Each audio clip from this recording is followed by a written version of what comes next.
We're going to hear all the gossip. What she saying? Say it again. I told you on that. I told you. And then watch this.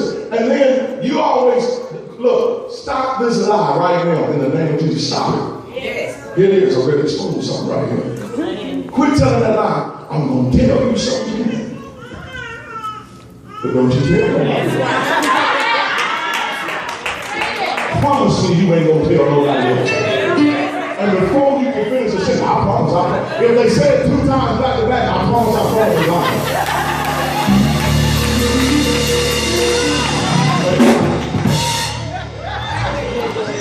Notice it. Don't most folks say, I promise. They say it 2 times. They do it. I promise. That's a lie. I just gave you a look. Well, write that down, please. They say it 2 times is a lie. The first time they were trying to convince themselves, the second time they were trying to convince you. And as soon as they hang up the phone with you. As soon as they hang up the phone. I had to learn. See, I'm human. I had to learn. There are some things that we just can't handle. That's right. That's right. Let me give you this. I'll never forget. I was in my church this one time. And I remember one time I'm preaching. And I made an altar call. This is why I don't do it no more. I made an altar call. And somebody came up for prayer. And you know, the preachers always say, okay, what you want God to do for you? Then you get in, the person tell you, you're like, okay, all right, we're going to pray with you. But see, I understand, I'm saved, I love God, but I can't handle everything. Right. So I did this one day. Right. You know, just out of routine, I leaned in, you know, I'm sweating, I'm ready to pray. And the lady told me that she wanted prayer so she could stop cheating. And I knew her husband. And I had to step back. They thought I felt the anointing, but it wasn't very right. I was messed up. I was sitting there like,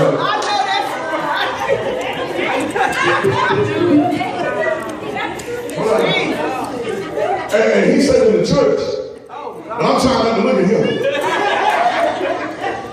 You ever been in church, trying not to look at nobody? And it seems like the person that you try not to look at somebody they just lying at you. It's like crazy. Like, bless you. That thing messed me up. Yeah, Jesus. For months, I was messed up. Because I knew the guy. And I'm wondering, why is she telling me this? When you know I know. She got one of them quick prayers, bless her on the next. You have to understand you can't handle everything. Because some folk can tell you something and you can promise not to tell it, but it ain't gonna bother you so bad. Have you ever said somebody tell you something and then it was so good you just itching? And then you go to look, I gotta tell you, you gotta promise you don't tell nobody. I promise. Then you tell that person, they just get off, I'm gonna tell you something. And then they go to somebody, I gotta tell you something, but you can't tell nobody. I promise. And then you go to church Sunday. Maybe I'm looking too much. That's how they do. The Lord is good. And then that's what I do. You in the house. And the pastor got to preach without intention. Tell somebody I just can't hear everything. I just can't hear everything. Let me finish. I got 15 minutes. Here, Paul. Things just getting bad. One problem or nothing. Acts 15, 38 and 41, Paul has a disagreement with Mark. Him and Mark falls out. Sometimes, I want you to notice, that sometimes church folk fall out. Amen. And it's okay to fall out sometimes. It's all right. Because that's what family does. Family sometimes fall out. But the problem I have is that just because we fall out, nobody got to get out. That's true. So I told my wife, we got this back there on down the road. I said, listen now, let's get some understanding now. We can disagree, but ain't nobody moving. That's right. We can disagree, but nobody sleeps on the couch. Y'all gotta hear this when you're married. I'm trying to help you. Get this straight now. You cannot like me, you can say whatever, but when it's time to go, everybody going to sleep in the same. We sleep in the same bed.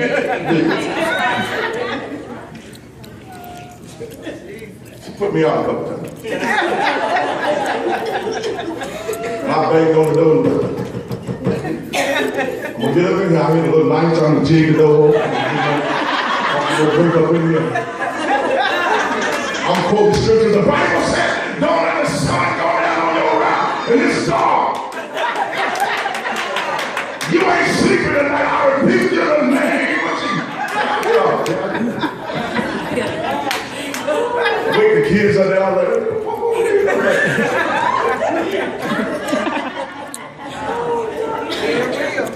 I'm telling you the truth now.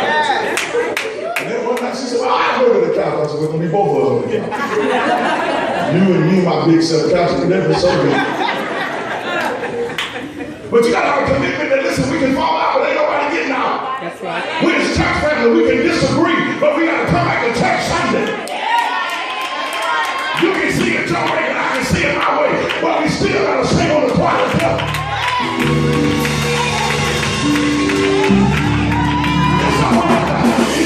It's all right to have disagreement, but when it comes to doing things for God, we got to pull the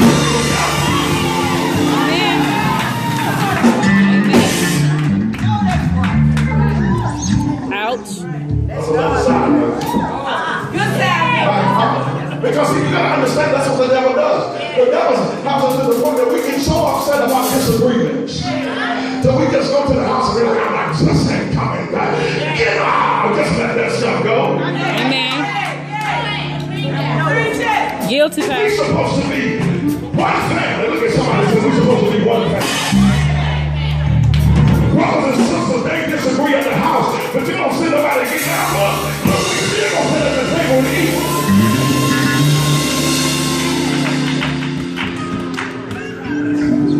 Now, all of these chapters from chapter 9, all the way to chapter 19 in the book of Acts, you see everything Paul went through. None of it was good. Now we're here in chapter 20. And Paul here in chapter 20 is now organizing his farewell letter. He knows now that he has now accomplished what God has sent him to do. Yes. So he now sits down and begins to write his farewell letter. Yes.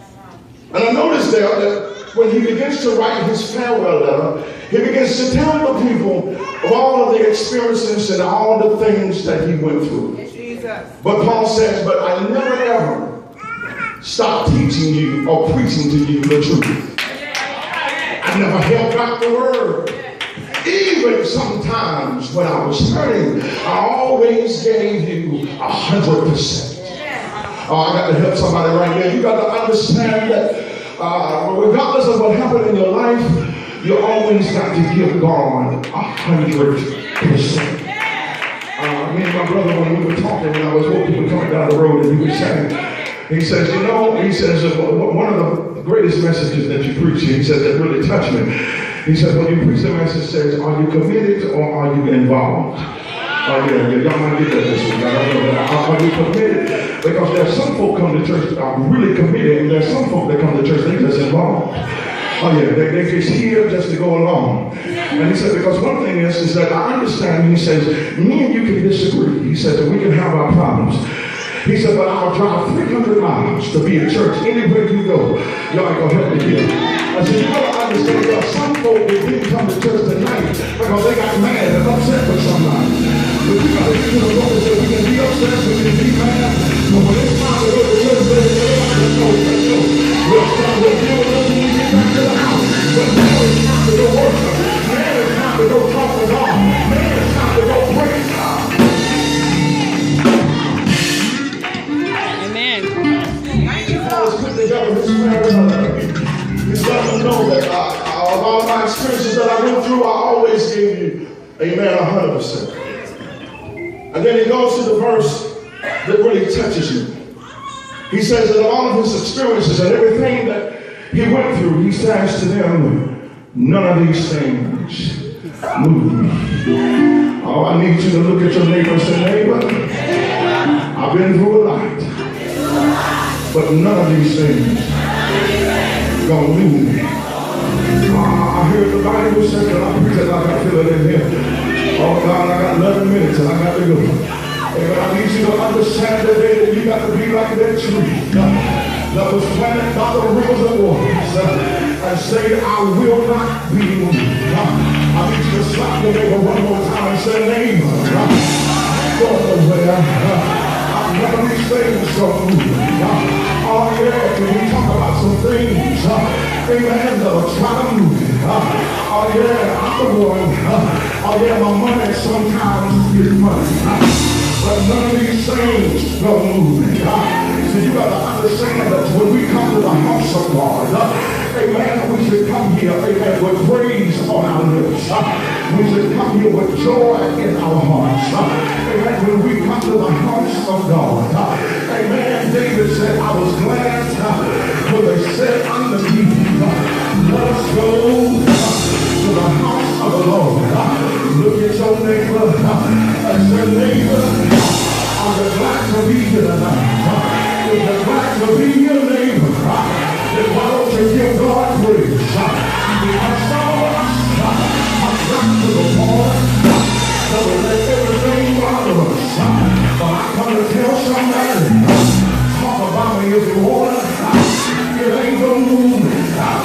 Loud, but it ain't gonna move me. I wish I had about 10 folk tonight that can praise God in your adversity.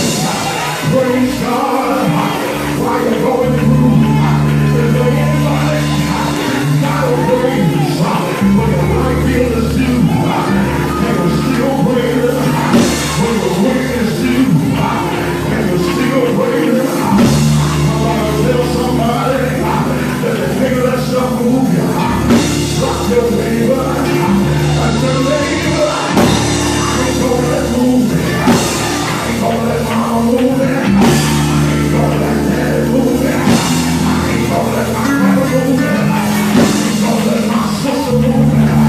Tell your neighbor, say, neighbor, you move if you wanna, but I'm gonna stay right here. I don't feel the same. I might have to cry sometimes, but I'm gonna finish. I have to crawl sometimes, but I'm gonna finish. But somebody, I'm gonna finish. If I finish crawling, I'm gonna finish. I'm gonna raise my heels. If I gotta raise my heels, I'm gonna finish. If they lay me off, I'm gonna finish. Talk about that, but I'm gonna finish. Somebody shout, I'm gonna finish. I'm gonna finish. By myself, I'm gonna finish. I'm not gonna let what church won't do move me no more. I can cry my last year. I ain't crying over church no more. I ain't crying over problems no more. And what you gonna do? I ain't gonna let it move me. I ain't gonna let it shake me. You ain't got to help me.